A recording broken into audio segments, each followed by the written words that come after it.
આકાશવાણી સમાચાર અંકિત પ્રજાપતિ વાંચે છે. સૌપ્રથમ મુખ્ય સમાચાર. રાષ્ટ્રપતિ દ્રૌપદી મુર્મુએ ઉર્જા સંરક્ષણ માટે નવી ટેકનોલોજી અપનાવવાની જરૂરિયાત ઉપર ભાર મૂક્યો. લોકસભાની સુરક્ષા ભંગની ઘટનાને લઈને વિપક્ષના હંગામા બાદ ગઈકાલે પણ સંસદના બંને ગૃહોની કાર્યવાહી સ્થગિત કરાઈ. ગુજરાતના ગાંધીનગરમાં ભવિષ્યમાં જીવવા યોગ્ય શહેરો વિષયવસ્તુ સાથેના વૈશ્વિક શિખર સંમેલનનું મુખ્યમંત્રી ભૂપેન્દ્ર પટેલ ઉદ્ઘાટન કરશે. રાજસ્થાનમાં ભજનલાલ શર્મા આજે રાજ્યના મુખ્યમંત્રી તરીકે શપથ લેશે. મહિલા ક્રિકેટમાં ઇંગ્લેન્ડ સામેની ટેસ્ટ મેચમાં ભારતીય ટીમ પ્રથમ દિવસની રમતના અંતે 410 રનનો વિશાળ સ્કોર બનાવી 88 વર્ષમાં એક જ દિવસમાં વિશાળ સ્કોર બનાવનારી બીજી મહિલા ટીમ બની. ભારતે ત્રીજી અને અંતિમ T20 આંતરરાષ્ટ્રીય મેચમાં દક્ષિણ આફ્રિકાને 106 રને પરાજય આપ્યો છે. સમાચાર વિગતવાર. રાષ્ટ્રપતિ દ્રૌપદી મુર્મુએ રાષ્ટ્રીય ઉર્જા સંરક્ષણ પુરસ્કાર, રાષ્ટ્રીય ઉર્જા દક્ષતા નવાચાર પુરસ્કાર અને રાષ્ટ્રીય ઉર્જા સંરક્ષણ ચિત્રકામ સ્પર્ધા 2023ના વિજેતાઓને ગઈકાલે નવી દિલ્હીમાં સન્માનિત કર્યા. આ પુરસ્કારોનો ઉદ્દેશ્ય ઉર્જા દક્ષતા અને તેના સંરક્ષણ વિશે જાગૃતિ ઊભી કરવાનો છે. આજે રાષ્ટ્રીય ઉર્જા સંરક્ષણ દિન નિમિત્તે આ સમારંભનું આયોજન કરવામાં આવ્યું. પ્રાસંગિક પ્રવચનમાં રાષ્ટ્રપતિ દ્રૌપદી મુર્મુએ કહ્યું કે ઉર્જા દક્ષતા અને સંરક્ષણ માટે અપાતા આ પુરસ્કાર અન્ય લોકોને પ્રેરણા આપશે. તેમણે નવી ટેકનોલોજી અપનાવીને ઉર્જા સંરક્ષણ માટે જનજાગૃતિ ઊભી કરવાની જરૂર દર્શાવી. વીજળી મંત્રી R.K. સિંહે જણાવ્યું કે ભારત નવીનીકરણીય ઉર્જાની દિશામાં આગળ વધતા વિશ્વમાં મહત્વના દેશ તરીકે ઉભરી આવ્યો છે. તેમણે કહ્યું કે આબોહવામાં પરિવર્તનનો પ્રશ્ન સમગ્ર વિશ્વ માટે જોખમ ઊભું કરી રહ્યો છે. તેના ઉકેલ માટે સહુએ સાથે મળીને પ્રયાસ કરવાની જરૂર છે. લોકસભામાં ગઈકાલે થયેલી સુરક્ષા અંગેની ચૂકના બનાવને મુદ્દે સંસદના બંને ગૃહોમાં ગઈકાલે સતત ધાંધલ ધમાલ ચાલુ રહેતા લોકસભા અને રાજ્યસભાની કાર્યવાહી ગઈકાલે સ્થગિત કરવામાં આવી છે. લોકસભામાં બેઠક બીજી વાર મુલતવી રાખવામાં આવી પછી 3 વાગે ગૃહની કાર્યવાહી શરૂ થઈ ત્યારે પણ વિરોધ પક્ષોએ સૂત્રોચ્ચાર ચાલુ રાખ્યો હતો. વિરોધ પક્ષે આ મુદ્દે ગૃહમંત્રી અમિત શાહના નિવેદન અને કાર્યવાહીની માંગણી કરી હતી. સંસદીય કાર્યમંત્રી પ્રહલાદ જોશીએ વિરોધ પક્ષોના નવા સભ્યોના અનુચિત વર્તન બદલ તેમને શિયાળુ સત્રની બાકીની બેઠકો દરમિયાન ગૃહમાંથી નિલંબિત અનુસૂચિત કરવાનો પ્રસ્તાવ કર્યો હતો.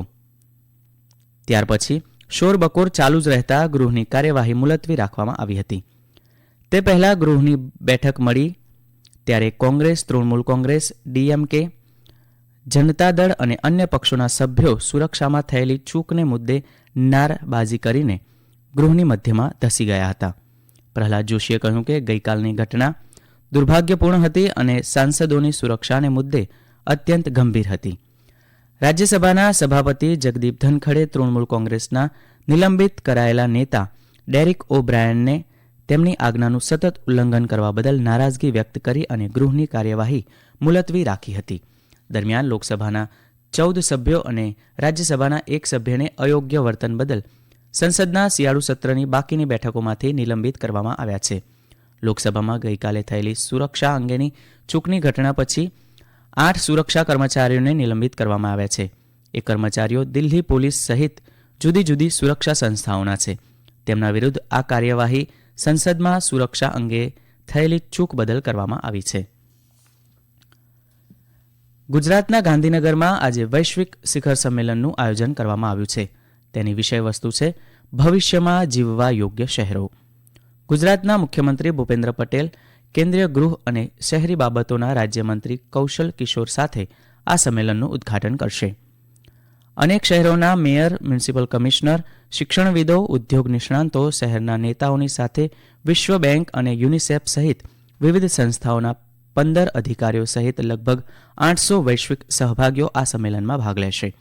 અમારા સંવાદદાતા અપર્ણા ખૂંટ જણાવે છે કે 3 દિવસીય સંમેલનમાં ટકાઉ ફાઇનાન્સ, ડિજિટાઇઝેશન, રહેવા યોગ્ય અને રોકાણ કરી શકાય તેવા શહેરો જેવા મુખ્ય ખ્યાલોને સાકાર કરવા જેવા વિષયો પર ચર્ચા કરવામાં આવશે.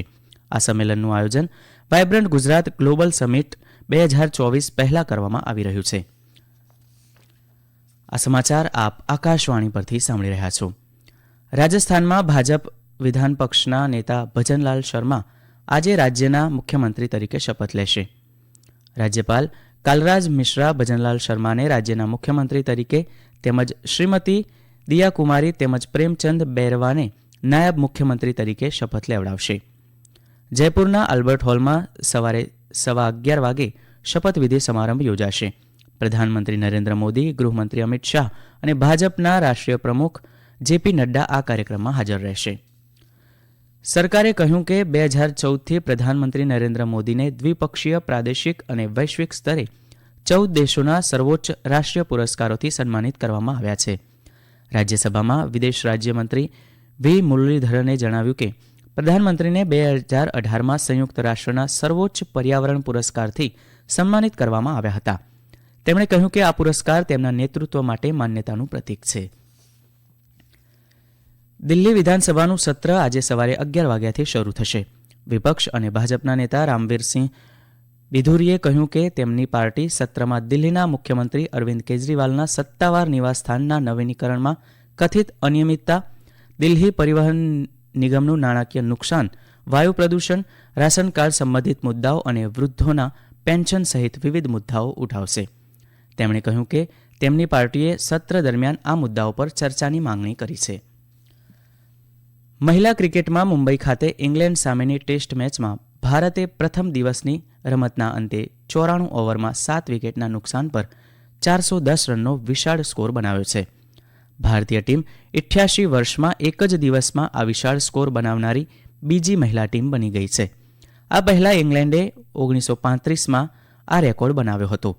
આ પહેલા ભારતીય મહિલા ટીમની કેપ્ટન હરમનપ્રીત કૌરે ટોસ જીતીને પ્રથમ બેટિંગ કરવાનો નિર્ણય કર્યો હતો.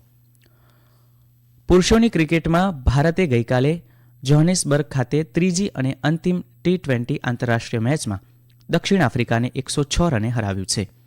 પ્રથમ બેટિંગ કરતા ભારતે નિર્ધારિત 20 ઓવરમાં 7 વિકેટ ગુમાવીને સુકાની સૂર્યકુમાર યાદવના 100 રન અને યશસ્વી જયસ્વાલના 60 રનની મદદથી 201 રન બનાવ્યા હતા. 202 રનના લક્ષ્યનો પીછો કરતા દક્ષિણ આફ્રિકા માત્ર 13.5 ઓવરમાં 95 રનમાં ઓલ આઉટ થઈ હતી, જેમાં કુલદીપ યાદવે 5 વિકેટ જ્યારે રવિન્દ્ર જાડેજાએ 2 વિકેટ ઝડપી હતી. મેચના અંતમાં સૂર્યકુમાર યાદવને પ્લેયર ઓફ ધી મેચ જાહેર કરવામાં આવ્યો હતો. ભારતીય નૌકાદળના વાઇસ એડમિરલ સંદીપ નૈથાનીએ ગઈકાલે વિશાખાપટ્ટનમના નેવલ ડોકયાર્ડ ખાતે આયોજિત સમારોહમાં ઝડપી હુમલો કરવા સક્ષમ જહાજ INS તરમુલગીને ભારતીય નૌકાદળમાં સામેલ કર્યું હતું. આ જહાજ ટ્રિન્કેટ ક્લાસ FAC છે, જે 2006માં ભારત સરકાર દ્વારા માલદીવ નૌકાદળને ભેટ આપવામાં આવ્યું હતું. આ વહાણ આ વર્ષે મેમાં પાછું આવ્યું અને નેવલ ડોકયાર્ડ વિશાખાપટ્ટનમ દ્વારા નવીનીકરણીયના કાર્ય પછી તેના વર્તમાન સ્વરૂપમાં ભારતીય નૌકાદળમાં સામેલ કરવામાં આવ્યું. આ યુદ્ધ જહાજ અદ્યતન MTU engine, water jet propulsion, નવીનતમ સંચાર સાધનો, 30mm ગન અને અદ્યતન રડાર સિસ્ટમથી સજ્જ છે અને તેનો ઉપયોગ દરિયાકાંઠાના સર્વેલન્સ અને આપણા ODAની સુરક્ષા માટે KG બેસિન વિસ્તારમાં અને પૂર્વીય દરિયાકાંઠે વ્યાપકપણે કરવામાં આવશે. છત્તીસગઢના આદિવાસી બસ્તર વિભાગમાં કાંકેર જિલ્લામાં ગઈકાલે એક IED વિસ્ફોટમાં સીમા સુરક્ષા દળ BSFનો એક જવાન શહીદ થયો છે. આકાશવાણીના સંવાદદાતાએ જણાવ્યું છે કે સીમા સુરક્ષા દળની એક ટીમ પરતાપુર વિસ્તારમાં શોધ અભિયાન પર હતી. ટેકરાપારા પહાડીઓ પાસે IED બ્લાસ્ટ થયો હતો. આ વિસ્ફોટમાં એક સુરક્ષાકર્મી ગંભીર રીતે ઘાયલ થયો હતો. આ ઘાયલ સુરક્ષાકર્મીનું પખંજુર હોસ્પિટલમાં સારવાર દરમિયાન મોત થયું હતું. અંતમાં મુખ્ય સમાચાર ફરી એકવાર. રાષ્ટ્રપતિ દ્રૌપદી મુર્મુએ ઉર્જા સંરક્ષણ માટે નવી ટેકનોલોજી અપનાવવાની જરૂરિયાત પર ભાર મૂક્યો. લોકસભાની સુરક્ષા ભંગની ઘટનાને લઈને વિપક્ષના હંગામા બાદ ગઈકાલે પણ સંસદના બંને ગૃહોની કાર્યવાહી સ્થગિત કરાઈ. ગુજરાતના ગાંધીનગરમાં ભવિષ્યમાં જીવવા યોગ્ય શહેરો વિષયવસ્તુ સાથેના વૈશ્વિક શિખર સંમેલનનું મુખ્યમંત્રી ભૂપેન્દ્ર પટેલ ઉદ્ઘાટન કરશે અને રાજસ્થાનમાં ભજનલાલ શર્મા આજે રાજ્યના મુખ્યમંત્રી તરીકે શપથ લેશે. આકાશવાણી પરથી સમાચાર પૂરા થયા.